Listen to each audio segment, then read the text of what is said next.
Ky emision përkrahet nga IPCO dhe Kosmonte. Sporton është një emision sportiv me sporte të shumta, me sportistë jashtëzakonisht sportiv.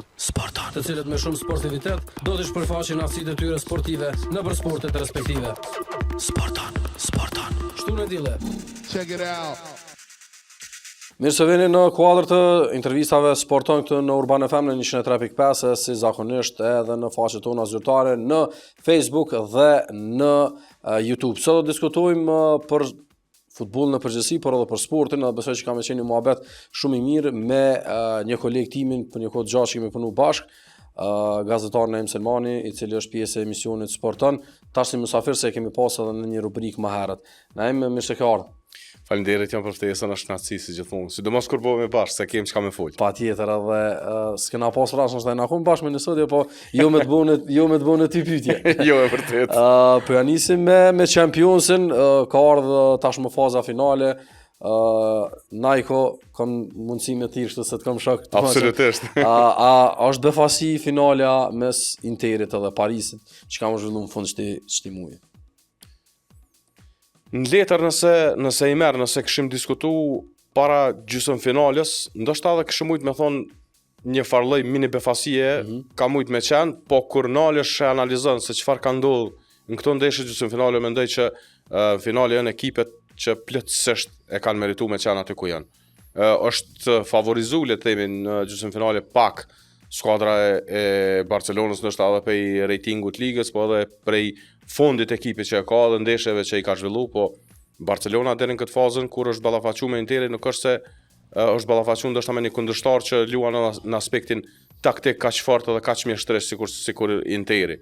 Pra, tek kjo ndeshje përpas aspektit sportiv, përpas taktikës, unë mendoj që kjo ndeshje ka kaluar me një stad tjetër dhe ka ardhur shprehje sakrifica e ekipit.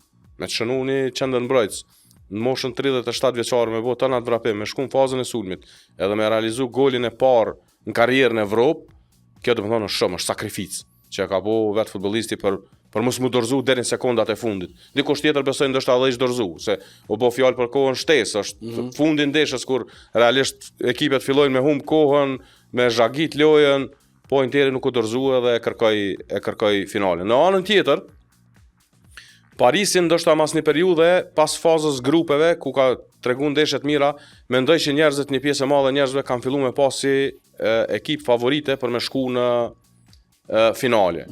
Let bëhemi real, ndoshta paraqitja e Arsenalit ndaj Real Madridit i ka bëu me besu njerëzit që Arsenali ka fuqi për me të i kalu Parisin. Po çka ka ofru Parisi, për shembull nëse e krahasoj me Barcelonën, është një farë skuadre pak më e kompletuar edhe në aspektin defanziv, po edhe në aspektin ofanziv. Pse po e them këto? Po e them këto se në ndeshjen e dytë për shembull mbrëmje të Parisit, ka një lojë shumë e kalkuluar e Parisit edhe mençur, lojë që kërkon finalen. Pra, spostosh mbrojtje, e pret momentin tënd e godet kundërshtarin. Spostosh e godet kundërshtarin. Këtë formë arriti me eliminu pastër skuadrën e Arsenalit që besoj ka me vit edhe pak kohë, edhe pak përvojë, edhe pak investime për me arrit këtu ku janë. Arsenali duhet me pranu që ka ngritje viteve të fundit, po i mungon fillimisht Premier Liga. Mendoj që 3 vjet me dalë nën kampion është pak si shumë. Duhet me godit në Premier League. Ka pas edhe mungesa, po gjithsesi te gjysmëfinale atë cilën po diskutojmë edhe kanë fol krejt Inter Barcelona, të dy ndeshjet kanë ajm shumë të forta, i pam 13 golla në të dyja takimet, në natë e Championsit që ndoshta në finale as kam na prit në kuptimin që kam u lut. Po më mendja shumë taktizuar edhe shumë kujdesshëm të dy ekipet i patën mbrojtjet ose domethënë kur bënin aksion kanë dalë shumë përpara. A ka qenë sipas te pritshme që kjo sidomos në gjysmëfinale, që kjo paraqitje dy ekipeve edhe Barcelonës dhe Interit realisht në dy ndeshjet çdo që ke shku, besoj që ka qenë për secilin ekip me merit me kalu sepse kanë treguar lojë, nuk ka pasur edhe dramë, për shembull prej 2-0 në të dyja lojët, 2-2 tani 3-2, 3-3, 4-3, domethënë ka pas sin thriller, sin filma, ka qenë e pritshme prej anës tonë. Absolutisht jo, unë nuk besoj që dikush ka prit një sfidë si kjo. Një sfidë si kjo janë është sfida historisë.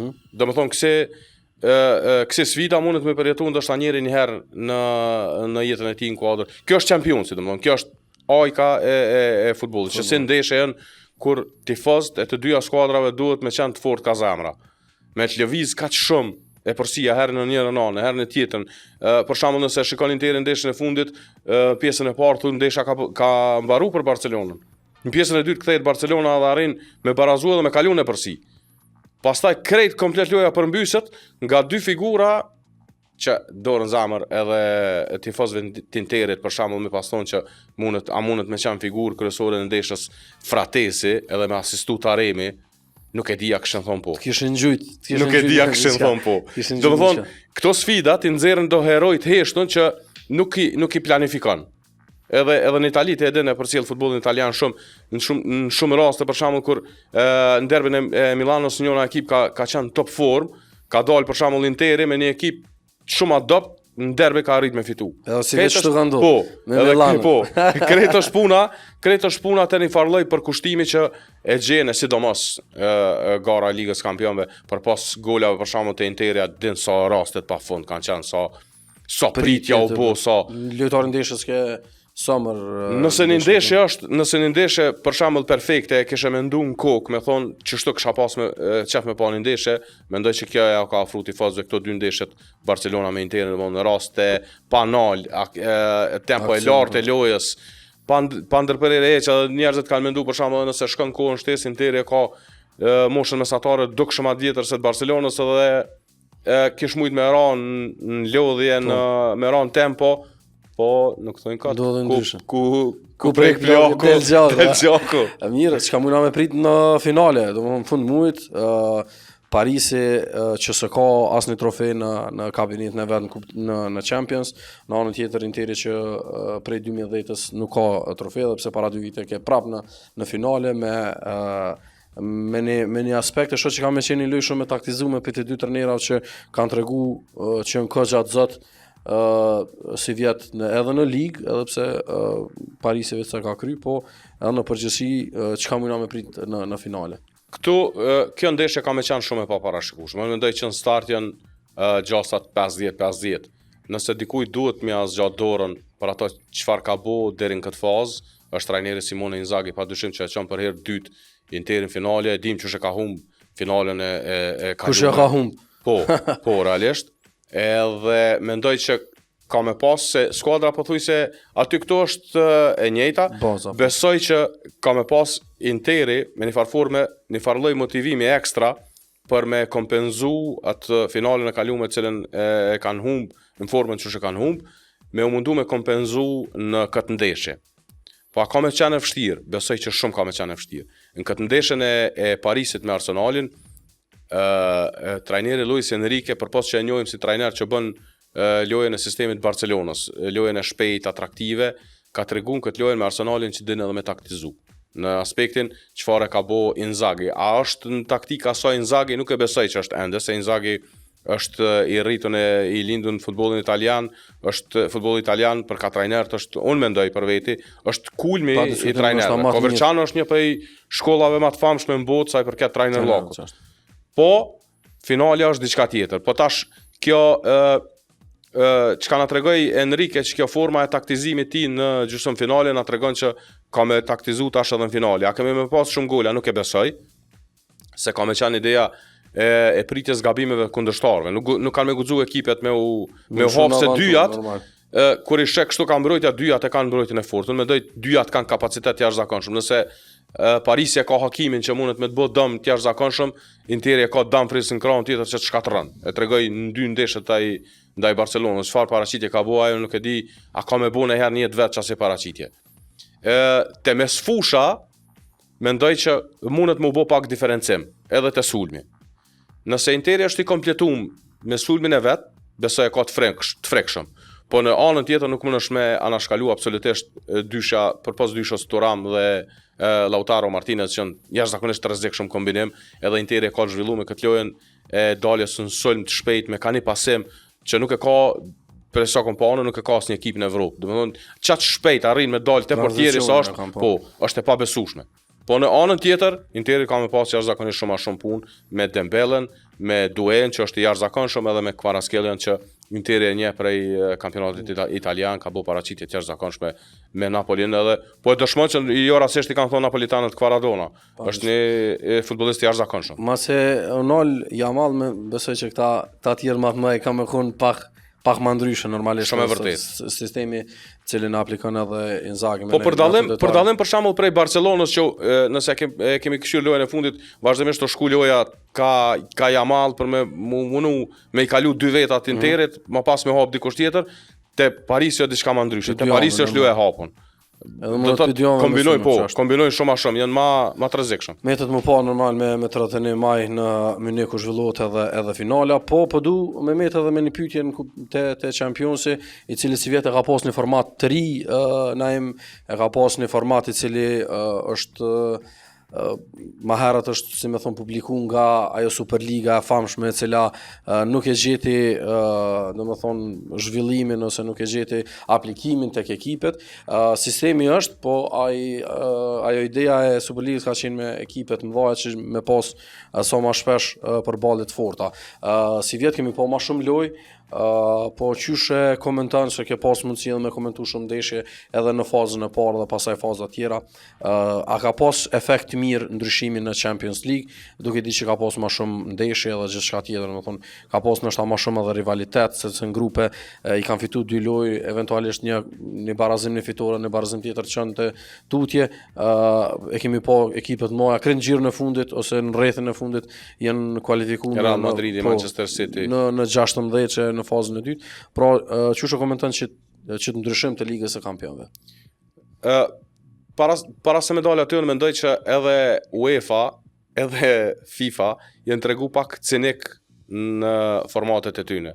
Të dyjat e kanë marrë një pjesë caktuar të Superligës që kanë kriju klube që ka qenë një format goxha interesant. Sa i përket ndeshjeve spektakolare. UEFA e ka marrë sistemin e ligës, teksa FIFA e ka marrë kompeticionin, e ka bërë kampionatin botëror për klube. Që është të dyja e përbojnë formatin që ka pas Superliga e krijuar prej klubeve. A është më interesant, unë mendoj që po. Unë mendoj që po se i ka bërë ekipet me luftu ma shumë, edhe i ka dhënë hapësinë, i ka vënë pa ekipet që ndoshta nuk e kishin menduar që mundet me pasën fillim me curi të mirë. Bresti për shembull. Një për ekipeve që ka bo mirë, ka orë shpreje... Si underdog. Po, ka orë shpreje për shembull ekipi Atalantës, që nuk është ekip që bën shumë investimet mëdha, po që prodhon. Arrin këto deri në fund tani është pikpyetje, është diçka krejt tjetër. Po sfidat që e kanë ofruar brenda kësaj periudhe mendoj që është me thon thojza më e drejtë kualifikimi e ekipeve tutje. Është ligë, lufton, i merr pikë, kalon. Nëse nuk i merr pikë, bjen eliminim ose shkon fazën knockout. Për mua formati ka qenë fantastik. Edhe besoj që nuk është dashur me ndryshu, edhe besoj që kjo shkon të ashtu përmirësu në aspektin që ekipet e vogla kanë me bëu investime pak më shumë për me qëndru garë më gjatë, se përfitimet janë më të mëdha. Edhe besoj që shkon të u bë kompeticion edhe më interesant në vitet në vazhdim. Ka sjell një farë formati që është përmendë atë që me pas ndeshje jo të sigurt në kuptimin që i ka fituar 2 lojë edhe po ka lënë tutje për shembull e përmendë Real nëse Bresti i cili ka sjell befasiu ku në atë të parë në atë fazën e parë, kështu që jep mundësi edhe me pas më shumë lojë, me promovu më shumë lojtarë edhe gjithçka tjetër. Mirë, sa i përket Championsit, po besoj që nuk kemi diçka më shumë me shtu. Përndryshe Naimi është komentator i Formulës 1 dhe është Koxha Marakli i kësaj gare. Nalemi pastaj pak edhe tek futbolli vendor, po mas jemi tek ky sport që shumë pëlqen. Kemi edhe xhurrën e cili pe sporteve veç atë sporte për cilë. Është vërtet është. Sporte tjera i këshyr, po edhe një shumë mirë xhura. Le për të dëshiruar, këtu është i flak, domethënë në formulë shumë i flak, bile kur më fol veç më del kështu në mendje më del se matematikë që një zgjidhje se shumë fort i din çdo kombinim. Çka më shumë na thon për çet sezon, çka ka risi, hala është era nëse zgaboj gora e sotit e 6. Vonë është ende sezonin i freskët në çet kuptim. realisht a ka ndonjë ndryshim kuptimin që mund me pas një kampion të ri se Verstappen ka dominu, po ka edhe disa befasi, kështu që një lloj përmbledhje që mund na bëj. Sezoni është interesant për faktin që kjo ngritja e ekipit McLarenit që ka filluar para 1-2-3 vjete. E përmendi në garën e fundit edhe Piastri tha në Miami herën e fundit na kanë kaluar ekipet me nga një xhiro. E tash jemi 35 sekonda para tjerëve. Pra, McLaren është ekipi që ka fillu progresin që 1-2-3 vjet e fundit edhe ka arrit tash me e betonu veten si ekip shumë serioz dhe pretendent për titullin kampion në Formula 1. Vitin e kalum e fitun titullin konstruktor, e patën dorën zemër edhe në dorë me betejën edhe për titullin kampion në konkurencën e pilotëve, po ata i morin qafë kjo mos koordinimi i klubit. I lanë 2 pilot me garu në gara ku është dasht me ekipi me intervenu. Me thonë, kjo është me pik ma përpara, duhet me dhon përparësi me luftu tutje. Po këta i kanë lënë betej, edhe në rastet ku ju kanë dasht pikt Norrisit i ka marrë Piastri pikë të plota edhe kështu ka mbet prapa Verstappenit që siguroi titullin. Si vjet është histori pak më ndryshe. McLareni është dukshëm ekip më i fortë se pjesa tjetër e ekipeve. Tjerat po mundohen me improvizu në përgara, me sjell upgrade-a të kopaskoshëm, por që nuk janë efektiv se hapin e parë ka qit McLareni tash tjerët janë një hap mrapa dhe janë ndjekje. Kur dikon e ndjek, ti mundesh me tentu me u barazu, para i gjithmonë ka një armë shtesë që e përmirëson bolidin edhe ec tutje. Këto është e bo McLareni si vjet. Çka është interesant si vjet, është fakti që si McLaren këta e kanë një farë lloj simpatie për britanikët, edhe e kanë shty Lando Norrisin në favorizime të vogla në përgjithësi gjatë kësaj periudhe, po si vjet ju ka dalë për shembull Oscar Piastri si një prej pretendentëve kryesor tash për titull. Ka filluar shkputjen në renditjen e përgjithshme, sidomos kjo fitoria e fundit, edhe mënyra se si ka triumfu, e ka bindë edhe McLarenin që Piastri ka material për me dal kampion bote, po historia e Piastrit te McLaren është shumë e çuditshme se këto kur shpall para 6 muaj se ka marrë poshtë një fotografi Lena, po para 7-8 muaj. A është nëse si Jo, Kimi Antonelli është ai. Okej. Çe apshe mëson njëre. Kimi Antonelli është. Kom po te ky shoku jam, po se kam lexu. E Piastri ka dal kampion F2, e ka nuhat ekipi Alpinit, është ekip francez dhe e ka pas në akademi tyne. Kam rri McLareni me prit momentin ideal, edhe e ka prej Alpinit e ka prun McLaren se i ka besu fort talentit ti. Edhe prej ati momenti ka fillu ngritja ti. Tash është shumë komod McLareni, në anën tjetër Ferrari edhe Red Bulli janë të lashe. Red Bulli është në të lashe me bolidin, është të lashe të maja se nuk po arrin në Formula 1 i thojnë kur thojnë bolidi nuk ka balans, ose ka të lashe me aerodinamik, ose ka të lashe me downforce, ose ka të lashe me timan nuk të përgjigjet që duhet, pra nuk janë koordinu me krejt senet për me konë piloti komod. Po çka po bën Max Verstappen, unë mendoj është përtej një piloti, është ekipit duke u varë prej pilotit. Piloti është të tërheq ekipin me rezultate përtej asaj çka mundet me arrit bolidi. Se bolidi besoj realisht nëse shohim është dashur me qenë ka pozita 5-6. Po kjo po lufton për pole position, po lufton për podium, po arrin besoj edhe me fitu. Po sa zgjat kjo është problematike, se tash deri tek periudha e verës ekipet nuk vinë me ndonjë upgrade masiv, me ndonjë ndryshim të madh, për me bën ndryshimin në vazhdim të sezonit, deri që atëherë ka me qenë çështu. Tash ka me qenë shumë interesante dhe pikpyetje shumë e madhe mas pushimit të verës, a ka me qenë që kjo, a kanë më ofru ekipet në krahasim me McLarenin dhe me sfidu për titullin kampion. Që mu për momentin, nëse shkojnë gjërat kështu, mu po mdokët përqindje shumë e vogël. Vetëm McLareni mundet me hub titullin si vjet. Edhe në konstruktor, po edhe të pilot. Më thonë pe Lewis Hamiltonit s'ka sens ata, si vjet. Ja, është problem. Lewis Hamiltoni ka të lashët mëdha me adaptimin me Ferrarin. Nuk shkon gjyra e kuqe. Nuk po lidhet kërka. Okej. Dorën zemër një pjesë e madhe njerëzve kur e kanë pa lidhjen e Hamiltonit me Ferrarin, e kanë pa si një farë lloj bashkëpunimi ekonomik më shumë se sa asi sportiv. Tani Ferrari i rriti pak prishmërit të u fokusuar në këtë bolet, po nuk është se ka nuk është se ka prodhu diçka. Një lajm të cilën e kemi postu në faqen tonë në Facebook, e cilën e kam lexuar, ka të bëjë me një inkuadrim të një ekipi të ri që është Cadillac, një firmë jashtëzakonshme e cila vjen prej Amerikës. General Motors që janë si shtys ose sponsor kryesor, edhe po diskutohet që djali i legjendës Michael Schumacher ka mu inkuadru. Ka qenë më herët, por tash është u marrë me sene tjera, nuk është po në formul. A ka vendosur që në 2026 edhe ku e sheqet Cadillacin, kur e përmenim se kjerë të rrugës është një brand shumë i madh, po formula është një tjetër muhabet. Formula është tjetër botë. Ka me u varë se Cadillacu e bëri promën në Miami tash kur ke gara, e lëshum promën zyrtare për inkuadrim në 2026. Po te Cadillacu tash duhet me marrë ma nga dalë punën e tyne për me vlerësu për faktin që duhet me pa kanë me angazhu si pjesë të ekipit. Se edhe Audia ka të njëjtën qasoj rrugë është, edhe Audia për më inkuadru 2026 më bon ngrit 12 ekipe me sa me vjen 24 pilot në total. Po ka më varë shumë kush ka me drejtu ekipin.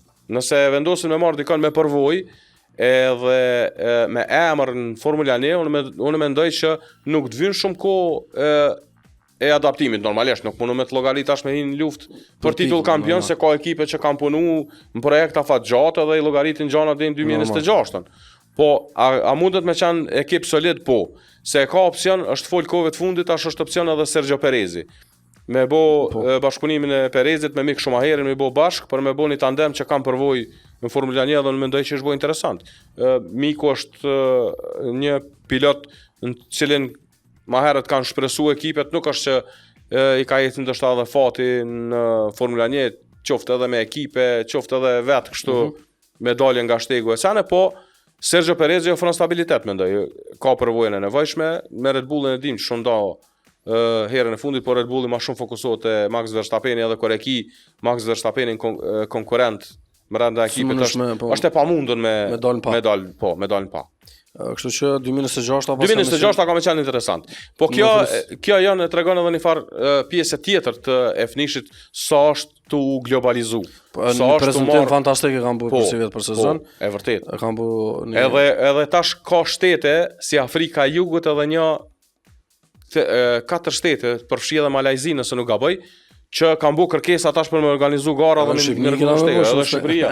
Edhe Shqipëria mundet me i. Shumë shpejt më ndodhë, jënë të e bu një pis, po ajo mbetët për... Para mendoj me i Shqipëria është... Me atë flamurin e finishit e Dirama, të i prit formulat. Mirë, Naim, folëm edhe pak edhe për formulën, po dalim pak të sportit vendor, diçka që komenton që është Superliga Futboll Kosovës, që ka përfundu çështjen tek sa i përket titullit kampion, ku Drita fitoi titullin e 4 dhe e kthen pas 5 vitesh afërsisht titullin në Gjilan, me një sezon i cili me shumë merit ka rrit me u shpall kampion, po flasim për një luftë e cila është shumë e hapur, barazh Evropë vendi i tretë, sepse me disa gabime të Malishevës është hapur këgja edhe pjesa e skuadrave që bin tashmë Fernikeli vetë se dihet, por Suareka, Lapi, Dugagjini, besa dhe Prishtina në çato pozitat cilat do të çojnë barazh, do edhe të rrezikojnë me ra direkt. Në përgjithësi jemi në fund, domethënë kanë mbetur 3 gjiro duke përfshirë edhe kupën që kam u lut me datën e sene. Si vetë kon kampionati pak më ndryshe për vitet kaluara, se vitet kaluara ka qenë 2-3 pikë dallimi, ka qenë pak më konkurrent. Qyshe komenton edhe pastaj folëm edhe për çdo ekipet të cilat po luftojnë me pështu edhe me shku në Evropë. Kombinimi i Dritës me Zekira Ramadani mendoj që ka qenë Chelsea i suksesi Dritës.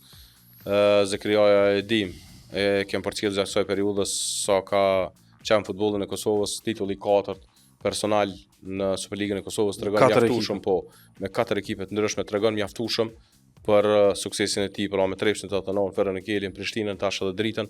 Tregon për bagazhin e tij edhe njohjet që ka për Superligën e Kosovës, dhe mendoj që për pas ekipit parë, Drita ka pas solid edhe banka në rezervë, kushdo që është fut në lojë në vend dikuj tjetër, ka sjell diçka tjetër, ka sjell kualitet të skuadrës e Ditës, pra nuk ka humb cilësinë në lojë. Edhe ka ditë me menaxhu Zekria mjaft mirë, edhe fakti që kanë përfunduar para përfundimit të sezonit tregon çfarë sezoni dominues kanë pas si vjet. Normal, mas të madhe i kanë ndihmuar edhe turbulenca e Ballkanit. Këtë sezon nuk arrit me gjithë vetën. Po prapë për momentin është në vendin e dytë, nuk është që Po. Jo, nuk kampion. Ndëgjoj se shumica shumë të mëdha, po prapë është vështirë me mojë 3 vjet plus ndrimi. Jo veç trajnerët, ndrimet edhe të shumta të lojtarëve dhe xhanave. Nëse i marrim njerëzit kështu në parim, shumica kanë qef një ekip atyre me dominu, po futbolli ka cikël. Normal. Edhe nuk mund është një ekip me pretendu përjetësisht me qenë pozitën e parë dhe me u shpall kampion se e bën edhe kampionatin monoton. Normal. Ballkani ka dalë për te i vetës. Ballkani ka vendosur standarde edhe ka ndihmuar Superligën e Kosovës me u rrit cilësia. Ilirdajës mendoj që i ka ndihmu kreve, a e pranojnë njerëzit, a se pranojnë është kjo diçka tjetër, por Ilirdaja ka ndihmu me u rrit cilësia, me investu ekipet, edhe pse drita ka qenë afër vazhdimisht viteve të fundit afër Ballkanit, po nuk ka arrit me te kalu cilësinë e Ballkanit, se ka pas ekip jashtëzakonshëm. Tani te Ballkani ka ndiku shumë elemente, ka pas shumë largime të lojtarëve të ekipit bazë që nuk kanë mujt me u zëvendësu. Është pastaj ndryshimi i trajnerit që nuk kanë rahatu si vjet. Edhe ndryshimet e shpeshta e dinti, e ke përzier futbollin, kërkojnë kohë. Trajneri nuk vjen i njëjtë, trajneri ndryshe filozofia e dikujt tjetër. Secili trajner vjen me filozofi të vetën, mundohet me ndryshu diçka për me lënë gjurmë, dhe realisht nuk kanë arritë si vjet Ballkani me gjetë trajnerin e duhur. Tash mbetet aty me marr pjesë në garat e Evropës, po nikosisht kanë me pas në kokë edhe gjetjen e trajnerit ideal që kam ju përshtat. Pasi me i barazu rezultatet ose me ndjek rezultatet e Ilirdajës është e vështirë, dorën zemër, me qenë real. Me njerë i tregoj rezultatet edhe në Shqipni, këtu e fitu kupën, e mas nëste 2-3 vjetën, se 4 vjetën nëse zgaboj, e riktheu, plus kem Final Four me andeshje cila ke interesante, po... Edhe ati që mbuli për Shqipin Nisan. është një projekt i madh që në ekipin e Dinamos. Ka shku me një ekip ko është Baton Zabërgja dhe e dëgjova në deklarat dikon pak ma herët që Batonin e kish lyp edhe këtu sa ka qenë, paramendoj në Ballkan. Janë dy solitatë po i kërkon tash edhe atje pikërisht për Superligën. Po tash paramendoj trajneri e ka vizionin e vet, ju ka lidh pikërisht me sulmuesin cilën e ka lypë, edhe tash me to është edhe shpërthej, domethënë djalë shpërthej jashtëzakonisht shumë. Mirë, te këto ekipet kush po ta merrmendja, domethënë Llapi është në vendin e 8 me 14 pikë, tash është Dugagjini 42 me 7, Prishtina me 44 në vendin e 6. Gjilani, domethënë Ferizaj në sezon pjesën e dytë është veç 3 pikë larg Malishevës që është vendi i tretë. Pra, nashta këtu ka më kon luftë e madhe, po kush ta merrmendja që kam ju bashkangjit Fernikelit edhe Suarekës, po flasim deri sot, sepse Suareka i ka 4 pikë ma pak se sa vendi i 8 që të paktën ta domethënë janë edhe 9 pikë janë lojë. Gjithçka mund të ndryshu. Sa i përket aspektit negativ, për mu befasia më e madhe është Llapi. Jam e befasuar, domethënë me pozitën ku gjendet Llapi aktualisht të marrë për bazë ekipin edhe fundin e futbollistëve që ka. Unë në fillim të sezonit e kam pa Llapi nëse jo për titull, kam besu shumë që pozitat e Evropës siç dash me qenë prioriteti i tyre. Shumë. Ka edhe 30 vjetër është një farë kombinimi interesant i futbollistëve që kanë përvojë në Superligën e Kosovës. Edhe gjendja në këtë pozitë, tash a mundet Llapi me te kalu që të pengesën e barazhit, mbas lojëve që kemi pa jo ndaj tash, unë po mendoj që edhe Dugagjini nuk është të lëshu peshëm. Sidomos në ndeshjet në shtëpi, po edhe ato në tim, po sidomos në shtëpi është të i botë lashë ekipet. Është shumë vështirë me marr pikë, po Dugagjinit në Klin. Edhe ka me qenë shumë interesant. Edhe pa parashikueshme definitivisht. Pa parashikueshme definitivisht deri në fund për me marrë vesh ekipet që kanë më stacionu. Ferizaj për mua është një prej elementeve në këtë pjesën e dytë kampionatit, një prej elementeve më pozitive. Më kanë befasu. 8 ndeshje kanë zhvilluar shpejt 8 fitore, që ka qenë edhe pse ngrit. Tash kanë filluar edhe në udhëtim me pas sukses. Po. Edhe ju ka lidh tash kjo e curi. Vjen ai motivi, vjen ndryshim. Paramendoj kanë qenë pjesën e poshtme të renditjes, tash janë edhe është të luftu për Evropë. Po, është parashikuar që ndoshta bjen krejt, po që do tham si underdog. Tash është çështje kiksit. Nëse kikson Malisheva, loja për Evropë është e hapur. E hapur. Mbetet edhe një themi hapësirë për Evropë, për 2 skuadrat, në këtë rast Prishtinën edhe Llapin, sidomos Prishtina me shpëtu edhe sezonin pas shumë investime dhe gjëra tjera, me datë 21 ka më zhvillu në kryeqytet, a mundna me bu naj parashikim të kësaj loje ose çka pret për kësaj finale. Kjo ka më kon tamam all in për të dyja skuadrat. Unë mendoj që ka më qenë ndeshje spektakolare, sa i përket përvojës viteve të fundit, Llapi e ka prek disa herë këtë fazë, e din që shluhet finalja, në anën tjetër Prishtina është e uritur për sukses pasi është opsioni i fundit, edhe opsioni vetëm për me shpëtu sezonin që është mendu me nis mirë, po ka deviju rrugës. Prishtina mendoj e dëshmoj tash edhe angazhimi i trajnerit tha që në fund që nuk e ka godit me trajner. Po mendoj është analizuar, ndoshta e krejt është bo, po në fund nuk ka dalë suksesshëm bashkëpunimi me Kavallin, i cili në fund u largu me rezultate negative. Prishtina nuk e doran një curi tillë, sidomos një klub që është më i madh për ka suksesin në Kosovë. E ka toleru Kavallin përtej se çka kishte toleru normal me trajner tjerë. Arsimi e ka ndryshu qasën e Prishtinës, është një lojë pak më ndryshe, është një lojë më e guximshme për asaj që kemi pa me Kavallin. Nuk ka eksperimente si që kemi pa te Kavalli me pozitat futbollistëve të caktuar, janë pothuajse futbollistat në pozitat veta, por Prishtina ka potencial të jashtëzakonshëm në futbollist. Po finalja është finale, finalja luhet. Po, finalja luhet me një lojë. Po, finalja luhet për me fitu. Llapi është mendoj nëse shikohet prej atyre që mbetën ka fundi, Llapi Prishtina është ideal për maraklit e futbollit në Kosovë me pa besoj një ndeshje të mirë për titullin kampion kupës. Po. Tamam është ndeshja para fundit para zgjirit. Është pak paradoks. Llapi me përfundum barazh e me ta fitu kupën. E knej Prishtina s'di është pak koklavitën është shumë ka më kon interesante. Shumë është koklavitën. Ka më qenë all-in. Është ndeshja jeta vdekje për të dyja. Po, definitivisht ndeshja e sezonit edhe vetëm. Mirë, na jam po duhet vetë një pyetje që ashta e kena diskutuar si shoqënesh, po në kohë gjatë e bën edhe komentimin, po edhe kon gazetari terrenit. Cila është punë më e dashur për ty? Cilën e kisha bërë sot me vendos?